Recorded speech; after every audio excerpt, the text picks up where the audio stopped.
L'opposant kenyan Miguna Miguna a dans une déclaration fait savoir qu'il est arrivé à Toronto au Canada en provenance de Dubaï où il a passé 4 jours. Dans sa déclaration, l'opposant dit qu'il est admis dans un hôpital spécialisé du Canada où il doit subir des tests toxicologiques et des traitements médicaux. Le gouvernement kenyan a déclaré que Miguna avait rejeté l'assistance des agents de l'ambassade du Kenya à Dubaï pour tenter de trouver une issue à sa double nationalité et des agents consulaires canadiens pour une demande de documents de voyage temporaire pouvant lui permettre de se rendre à Nairobi. Homme politique n'occupant aucun poste officiel au sein de l'opposition, Miguna Miguna, qui dispose des nationalités kenyanes et canadiennes, a été propulsé sur le devant de la scène depuis sa participation à l'investiture symbolique du chef de l'opposition Raila Odinga le 30 janvier dernier. Il est depuis devenu persona non grata donc dans son pays. Et nous allons en parler dans le détail avec l'analyste politique Ali Zakaria qui se trouve à Kisumu, donc au Kenya. Monsieur Zakaria, bonjour et merci d'avoir accepté de répondre à nos questions ce matin. Au-delà de la déportation de Miguna Miguna, il y a comme un profond conflit entre le gouvernement et le pouvoir judiciaire dans le pays.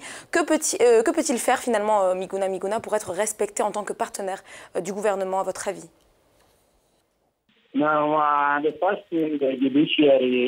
La première chose que le pouvoir judiciaire peut faire après avoir rendu son jugement, c'est que les personnes qui occupent des fonctions publiques peuvent simplement être ignorées et le tribunal peut même refuser de les écouter lorsqu'elles font quoi que ce soit dans le système judiciaire jusqu'à ce qu'elles obéissent à ses ordres. Et la Constitution est très claire.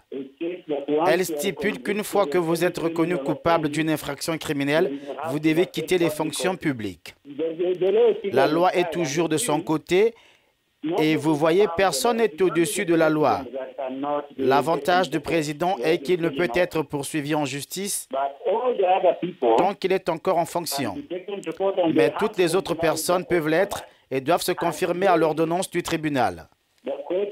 Et le tribunal a décidé que le ministre d'État chargé de la sécurité, l'inspecteur général de la police et le directeur de l'immigration devront payer 200 000 shillings chacun pour non-respect de son ordonnance. Alors on va parler à présent de citoyenneté, conformément à la loi kenyane. Miguna a-t-il eu raison ou tort d'entrer dans le territoire kenyan en utilisant une simple carte d'identité nationale? Miguna est un citoyen kenyan de naissance et tout citoyen kenyan de naissance ne peut se voir retirer sa nationalité.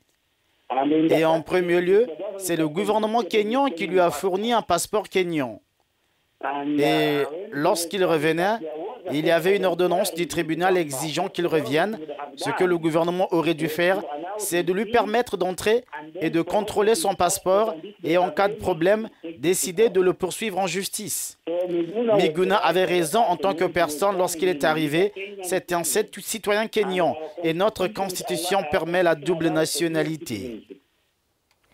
Alors, où va mener cette réconciliation, cette poignée de main du moins? Quelle alternative pour les soutiens de la NASA, la coalition de l'opposition? En fait, cela a compliqué l'équation et la poignée de main complètement, parce que la poignée de main a apporté quelque chose au peuple kényan. En ce moment, les gens sont dans l'expectative. Nous ne savons pas quoi faire parce qu'il semble qu'il n'a pas réglé les autres problèmes.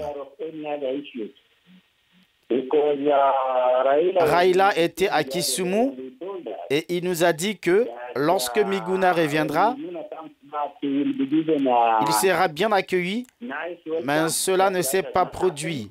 C'est le contraire qui s'est réalisé. Et une journée en politique est trop longue. On ne sait pas ce qui va se passer ensuite, mais à l'heure actuelle, dans les fiefs de la NASA, les choses sont revenues à la case départ comme elles l'étaient avant la poignée de main.